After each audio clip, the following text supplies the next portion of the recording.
So let's start talking about the Lorentz group.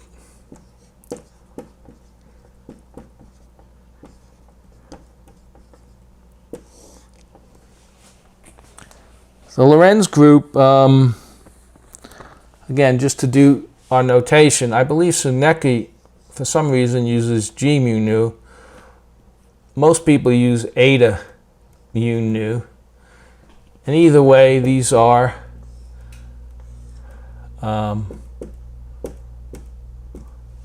they're diagonal matrices that give us the metric in special relativity. This is the East Coast, as I discussed last time. The West Coast would be the negative of this. The one thing that might confuse a student is that when we do the inverse matrix, you think we might denote it as something like n inverse mu nu. But because the inverse of this is the same, we just call this eta mu nu or G mu nu. In other words, we use the same letter G or eta for the metric with lower indices as for the metric with upper indices, because they happen to be the same in Minkowski space. Okay. And we use these metrics to raise and lower indices. So something, I'm assuming you're all familiar with this, but like A alpha is equal to eta alpha beta A beta, and vice versa, and so on. So the metric is what we're going to use to raise and lower the indices. Now,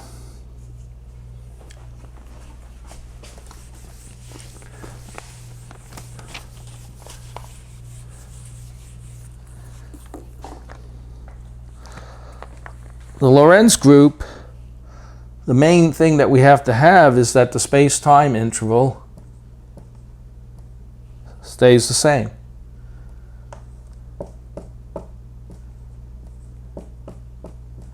So if we go from an unprimed coordinate system to a primed coordinate system, we have to satisfy this equation. This is the, let's call it del S squared.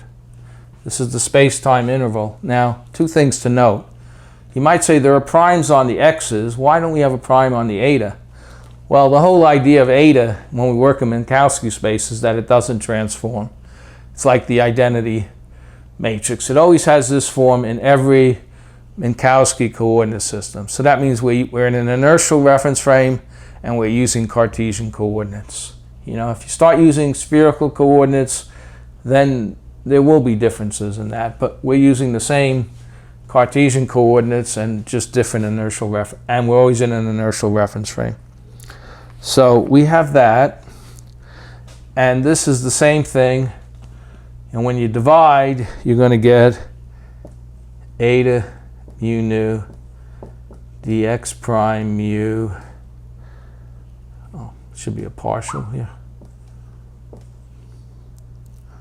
Partial of x rho, partial of x prime nu, respect to x sigma. This is equal to eta rho sigma. So this is the defining equations for what we need in the Lorentz transformation. And it's easy to show that we should stick to linear ones. So we're going to have something like x prime u equals lambda, capital lambda. I'm not going to say capital all the time, but lambda mu nu x nu plus, say, a mu. This is called a inhomogeneous Lorentz transformation. This part is a translation. That's what makes it inhomogeneous.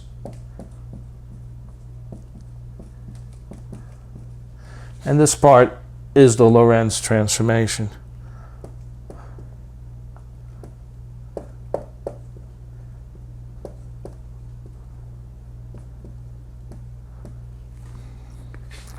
Now, in a sense, all the transformations in this group are what's called the inhomogeneous Lorentz group, or the Poincare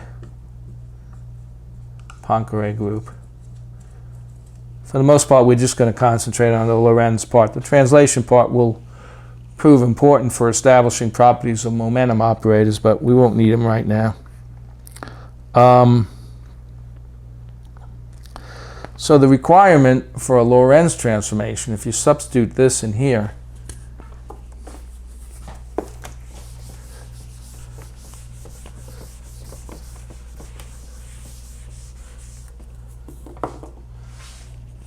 the requirement for a Lorentz transformation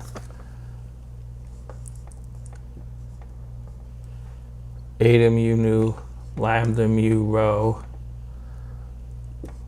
lambda nu sigma equal to eta rho sigma.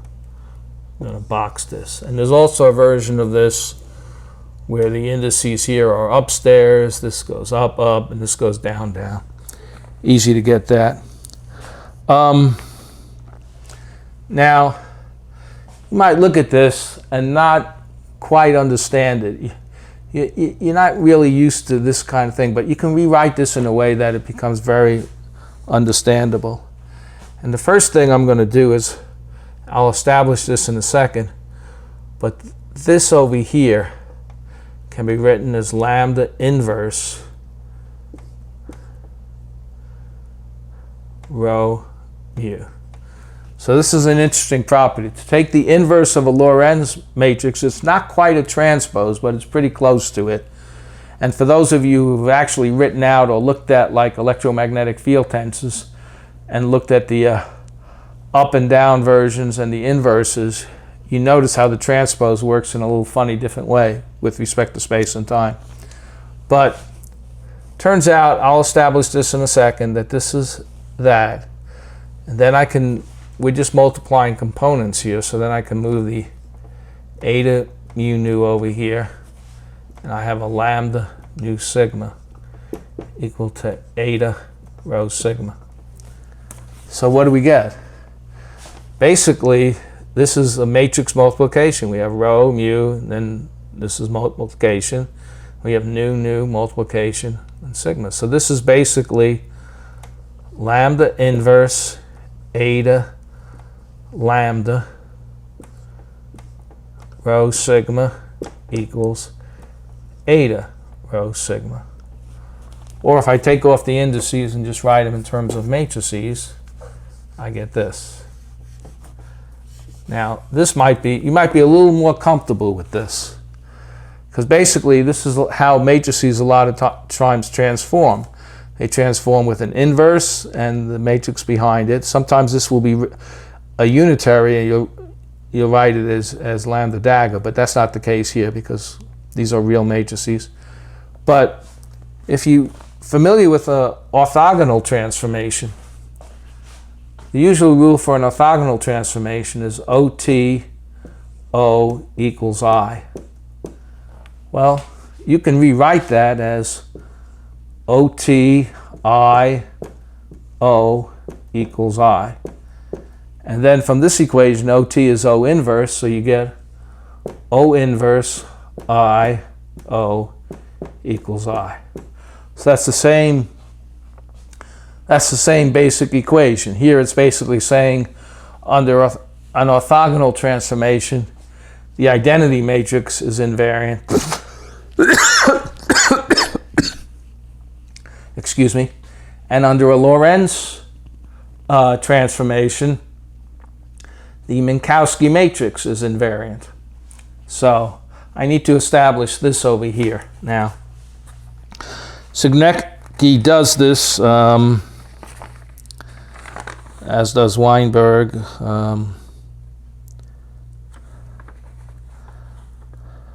I want to do it the way he does it. Okay. So I'll use the notation that Signecki uses.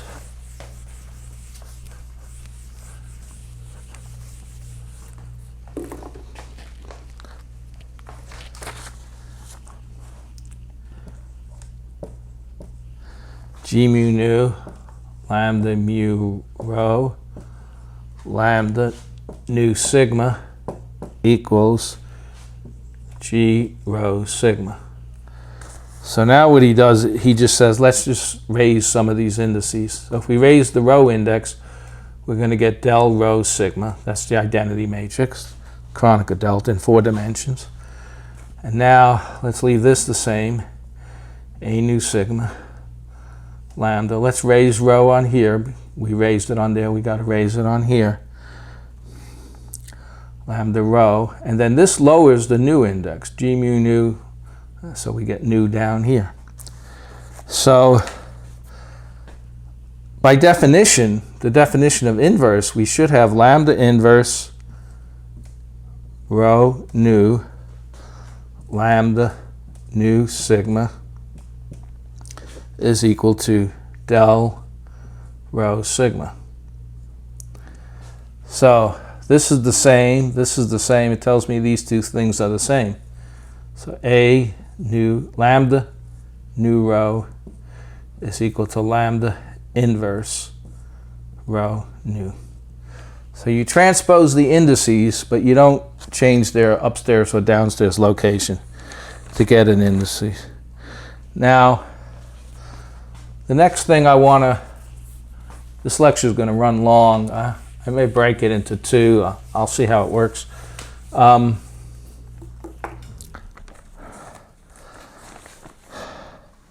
Using this thing that I had written down, I just erased it. It's easy to establish that the determinant of lambda inverse, from lambda inverse rho nu equal to lambda nu rho, it's easy to establish. Determinant of lambda inverse equal to the determinant of lambda. Determinants don't care whether you're upstairs or downstairs or anything like that. And this is equal to 1 over the determinant of lambda. So you get the determinant of lambda squared equals 1.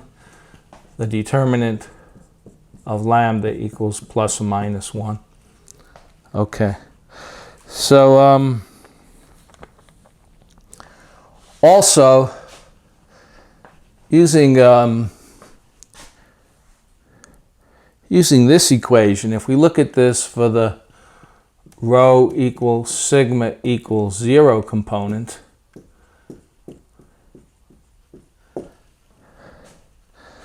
we're going to get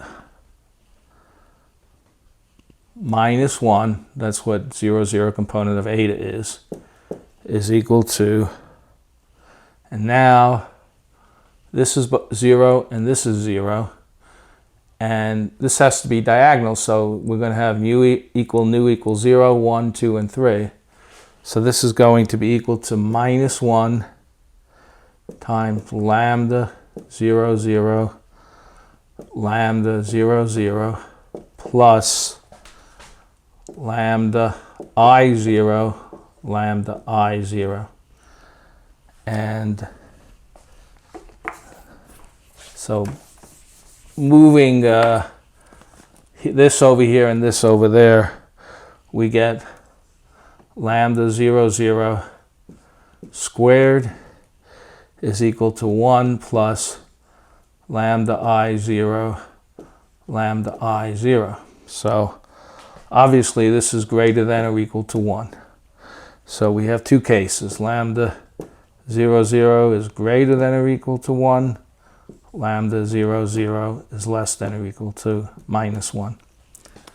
So combined with this thing, it should be clear that we're going to get four types of Lorentz transformations.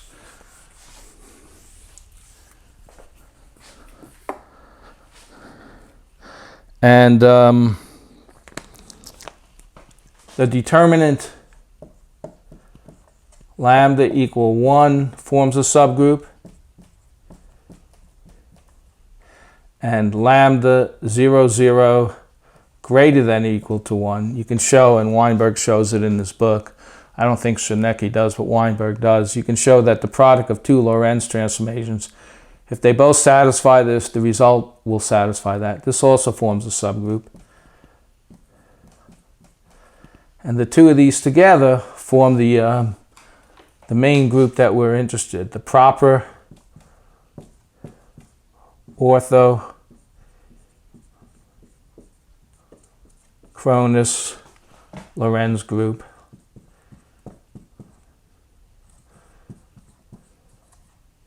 This has the determinant, I don't know why I used a large D there, but the determinant of lambda equal 1 and lambda 0, 0 is greater than or equal to 1. This is the symmetry group of quantum field theory.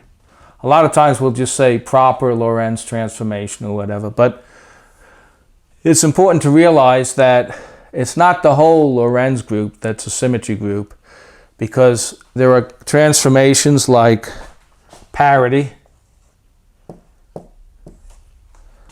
which is like 1 minus 1 minus 1 minus 1. So this has determinant equals minus 1. And then there's time reversal transformations. Minus 1, 1, 1, 1. And this has lambda 0, 0 less than or equal to minus 1. So these two transformations, you know, it was a big discovery in the 50s and the 60s that there are weak interactions that violate parity, and there are interactions that violate time reversal, and there are even interactions that violate parity times time reversal. The only interactions that are completely preserved as a symmetry in quantum field theory are CPT. PT is as I defined it, C is charge conjugation. And we'll, if we have time, we'll discuss that later in the course. But there's four sectors of the Lorentz group. I'll just write them out. It's pretty obvious, but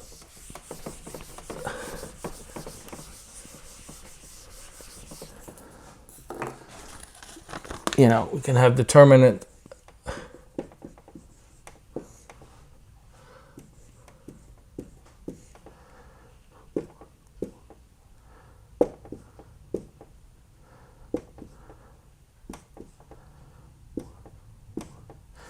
and I'll give you an example. For the proper groups, we could have rotations, we can have boosts, or we can have a combination of a rotation and a boost. For ones where we keep the time but we reverse the space, this would be like parity. Here we reverse the time, so this is time reversal, and this is PT, the product, PT. And I'm sorry, I wrote that wrong here. So PT actually is a proper transformation because it has a determinant 1. This is like, this one is the proper orthochronous Lorentz group. This one is an improper orthochronous Lorentz transformation. These don't form groups. You can get additive groups when you multiply these things. This is an improper this time reversal, so it's non-orthochronous Lorentz transformation. And this is a proper non-ortho Lorentz transformation. But this is the group that we're really interested in this course. And most books and professors, they just say the proper Lorentz group. They leave out the fact that it's not time reversal, but they also mean that it preserves the orientation of time. Okay.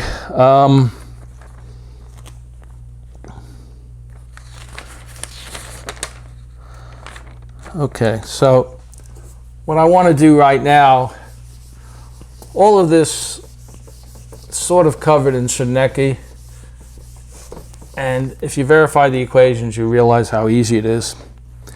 But when we have an infinitesimal Lorentz transformation,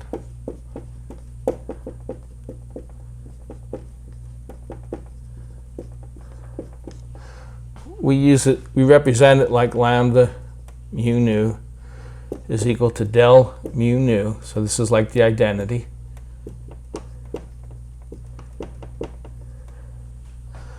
Plus del omega mu nu. These are the parameters.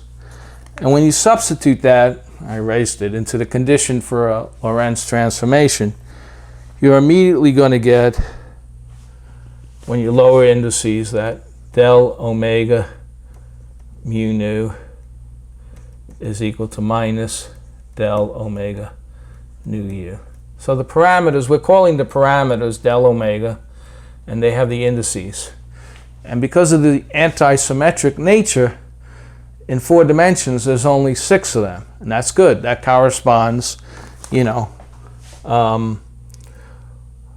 omega, del omega, 0, 1, 0, 2, 0, 3. These are boosts, infinitesimal boosts.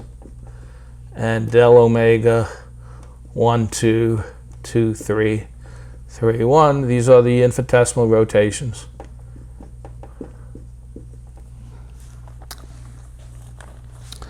Now,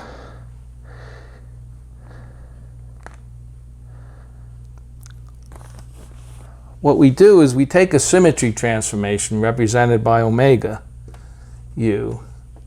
Basically what I'm doing here, an infinitesimal transformation. I'll call this like I, ui plus del omega. That's just shorthand for that.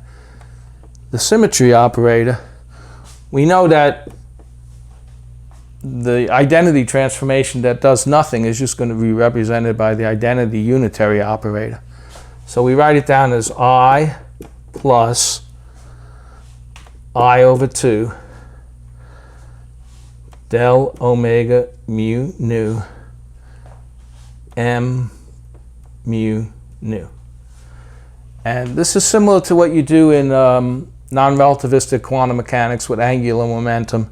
If you go back and you review it, you'll see this is a rotation, and then you're going to represent it. These are going to be the angular momentum operators.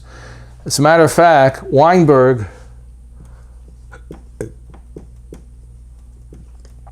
he, instead of using mu nu, he uses j mu nu, sort of like generalized angular momentum operators. But these are the Hermitian generators of the group. And they're anti-symmetric.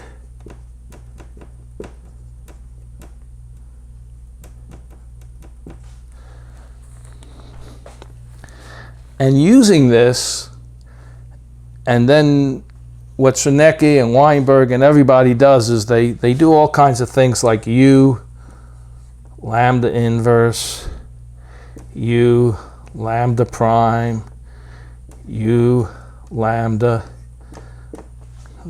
These are the equations they start with. U, lambda inverse, lambda prime, lambda. They substitute in infinitesimal representations for the lambdas, and they end up getting all kinds of transformations. I'll write down like 2 of them that Zernecke gets. You have to work this out yourself. There's no reason to do it on a whiteboard. The books just say to verify it. It's part of the problems. But an example of the type of equation you're going to get U lambda, U inverse lambda. And remember, U inverse lambda, this is just U dagger lambda as well, because we're working with unitary operators. So U inverse lambda, sorry.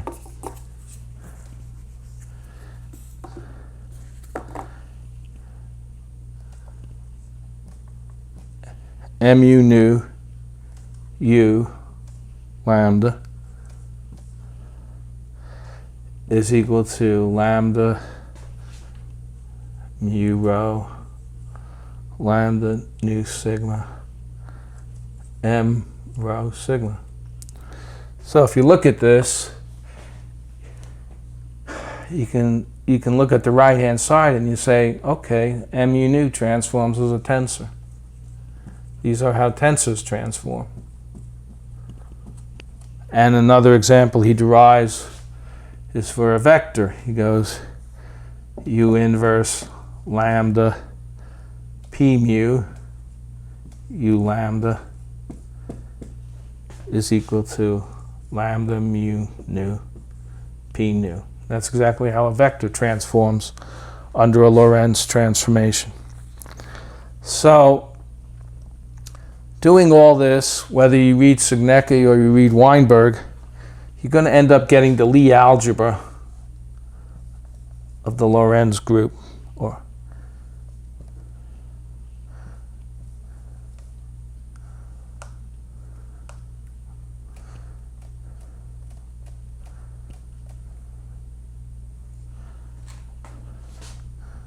Now, most people write it out. They write out like 4 terms. Signecki is pretty lazy, and so he uses a nice trip.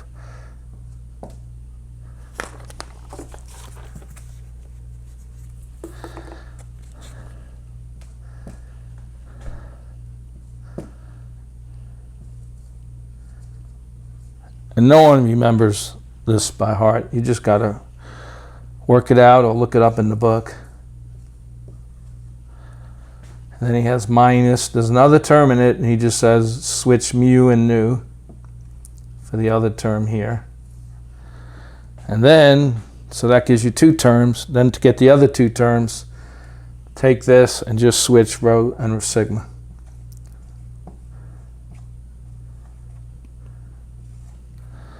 So this is the Lie algebra for the Lorentz transformations. And then when you do the whole Poincare group, there's another, you have the momentum operators. By the way, when we have p mu, p0 is the time component of the momentum operator. That's just the Hamiltonian. And pi are the spatial momentum operators. But these also have a commutation relation with m rho sigma. This is equal to I g mu nu p rho minus rho goes to sigma. Okay. Now this is all written in 4-dimensional covariant form, but it's easy to understand, although it is complicated no matter what. It's easier to understand if you write these in like 3+1 notation. So most books, what they do is they define JI, the angular momentum operators, 1/2 epsilon I j k m j k. This will apply for spatial indices. They define ki, the boost operators, is equal to m I 0.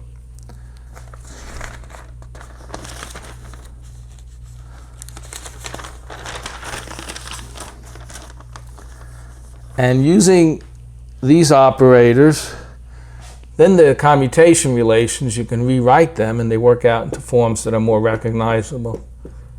Ji jj is equal to I epsilon I j k j k. So this is the usual angular momentum relationship.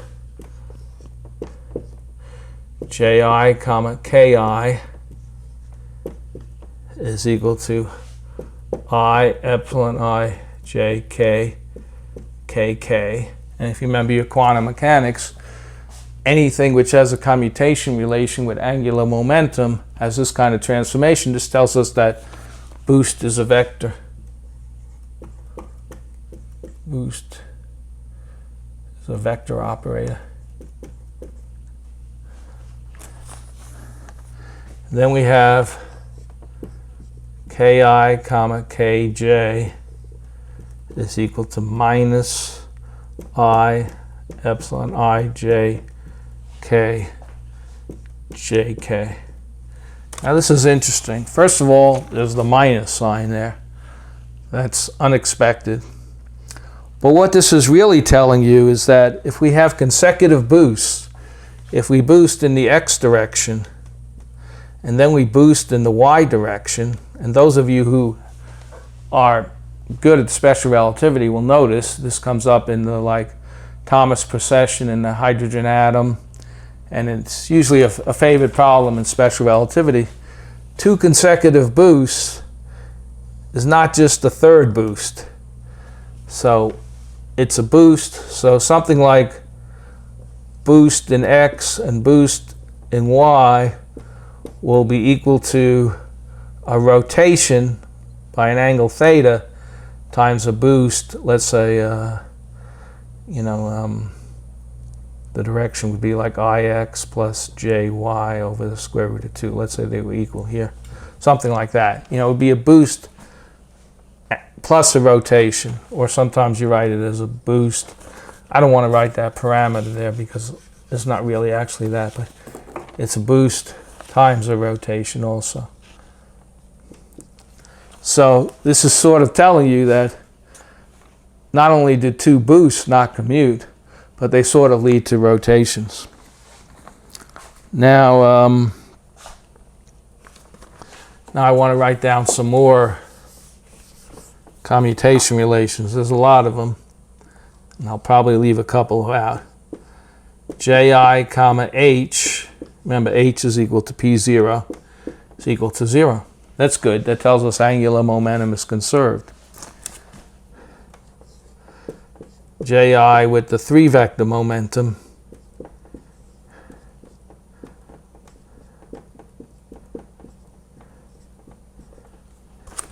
that's good. That tells us that the momentum operator is a vector, just like the other one. The spatial components are a 3-vector.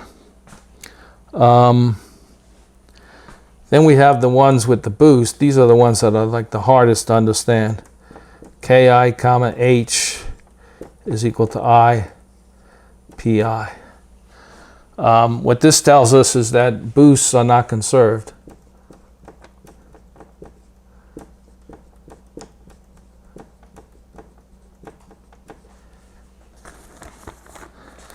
And then I have another one, Ki comma pj.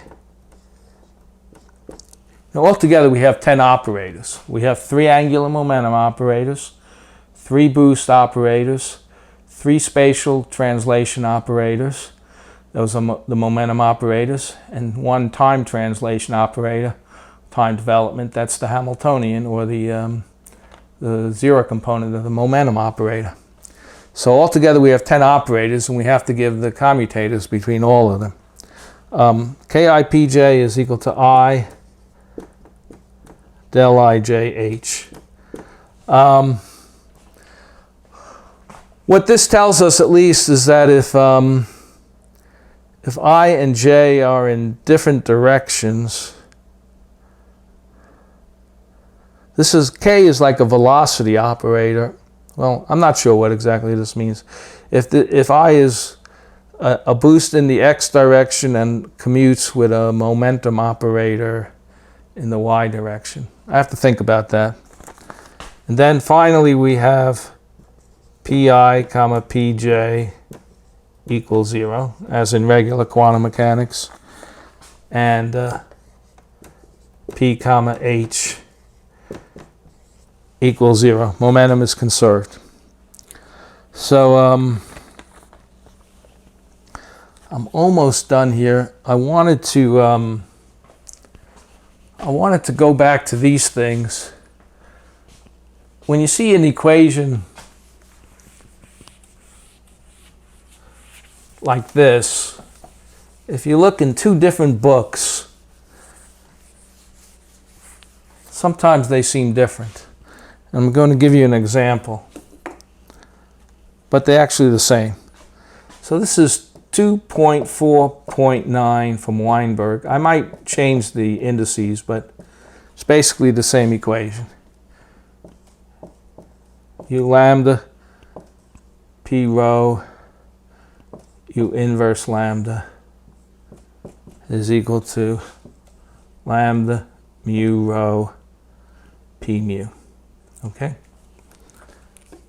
The same equation written in Sernecke 2.15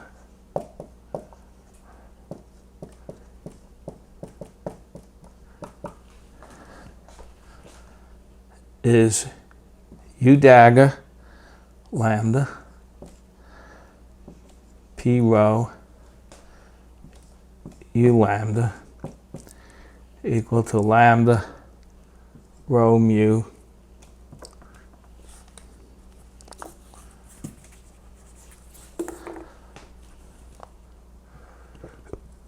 P mu. Okay. They look different. This one has a U, this one has a U. You know U dagger is U inverse, but somehow they seem reversed here. But they're the same equation.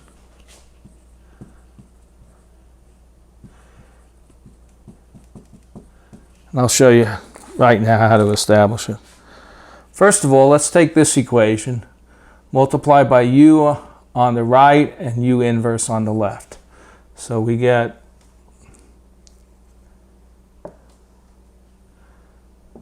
P rho is equal to lambda. Remember, lambdas are just numbers, so operators go through them however you want. Lambda. And then I have U dagger, because U dagger U is the identity. U dagger lambda P mu and U lambda.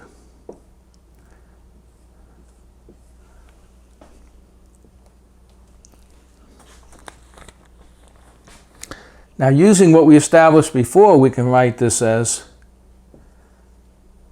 P rho is equal to lambda inverse rho mu U dagger lambda P mu U lambda. Now multiply both sides of these equations by lambda alpha rho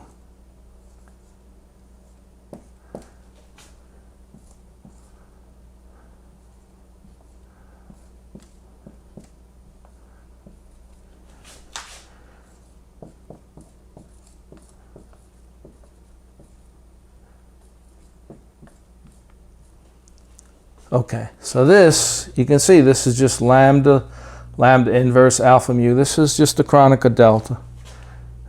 This becomes delta alpha mu U dagger lambda P mu U lambda. Now we can do this summation on mu, set mu equal to alpha. So on the right hand side we get U dagger lambda P alpha U lambda. Okay? And now I just want to switch indices from alpha. If I switch indices, I want to get Sernecke's equation here. So I make alpha mu. So I'm going to make this mu. I'll make this mu. And then Sernecke has, I didn't do that right. Let me go back. I want this to be rho. Sorry. Comparing this to this. So this is rho. Before I switch this to rho, I'm going to make each of these alphas. Oh, I'm going to make each of these mu's. I'm going to do a double switch here. It's okay. Rho, mu, mu. And that's Sernecke's equation. So they end up being exactly the same equation. It's hard to do in your head, though. I would stare at these equations and say, are they different? But then I'd work it out and they're the same. Okay, one last thing And then we'll head on to scalar fields in our next lesson.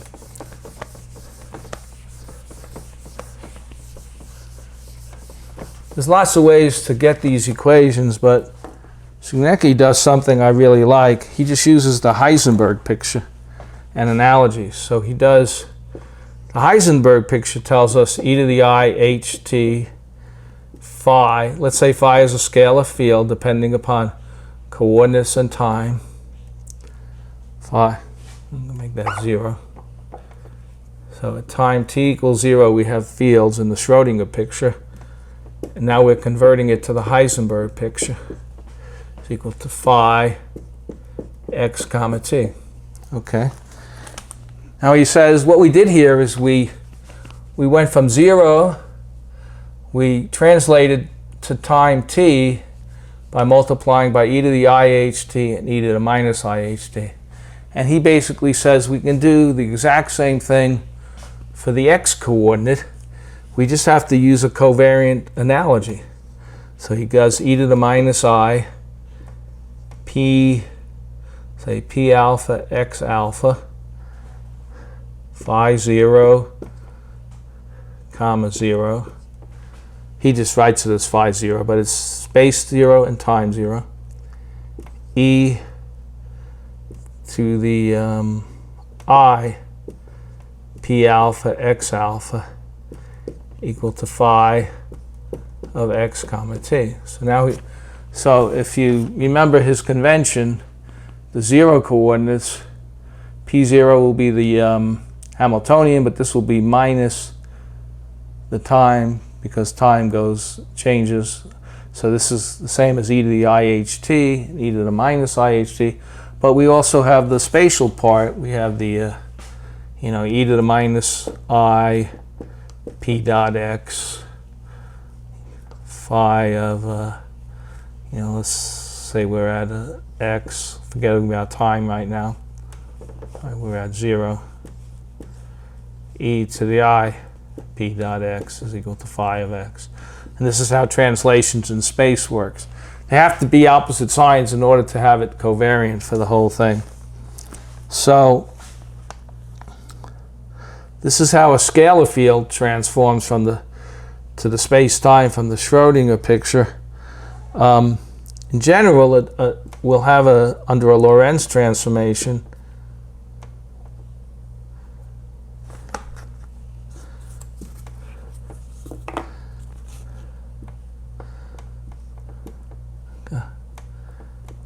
keep doing that,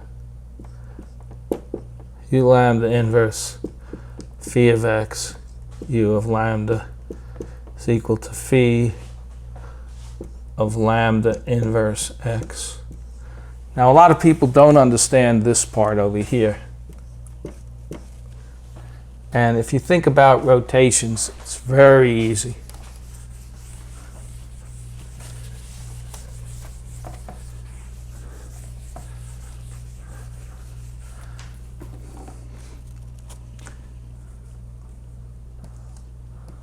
Let's imagine our Lorentz transformation is a rotation, and we have a scalar field that support is about over here, and it rotates to where it's over about here. We don't change our coordinate system. So if I want to know what phi at this point is, it's the same as before I did the rotation. So let's call this x prime. Let's call this x. X prime is equal to lambda x. And if we want to know what phi of x prime is, if it's a scalar field, it doesn't change under a rotation. So phi of x prime should just be the same value it had before the transformation. So it's equal to phi of x. But what is x? X is equal to lambda inverse x prime. So this is equal to phi of lambda inverse x prime. And that's what we have here. That's how scalars transform under a Lorentz transformation. The scalar part doesn't transform, but the space-time part does transform. Now in general, when we're not dealing with scalars, but we have things like just general objects like phi a, I won't even say what a is, phi ax is equal to,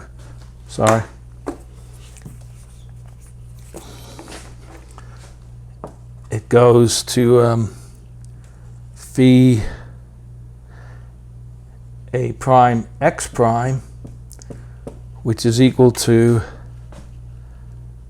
I don't think I have a prime there actually, phi a x prime. Maybe I do.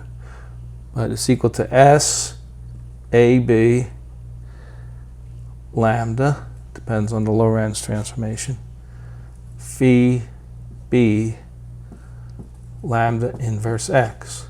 So if we had a scalar, we wouldn't have this but this is like for a vector. When we have a vector, imagine we have like a vector. Say we have like, this is our point here as a vector x. When we do a rotation, the vector rotates also. Not only does it go to x prime, but it changes direction. So the s factor is your normal Lorentz transformation factor. It could be a vector, a tensor, it could be a spinor, depending upon how many indices the A represents. And so this factor gives me how the components of the object mix together. And this goes back to when we evaluated at x prime, we always look back to lambda inverse x where we started from. So using this, it's very easy to show, and Sugnicki does it, that, for instance, the Klein-Gordon equation is Lorentz invariant. But I think that's enough for today. It's 99% of what I did today is notation, and you just have to get used to it.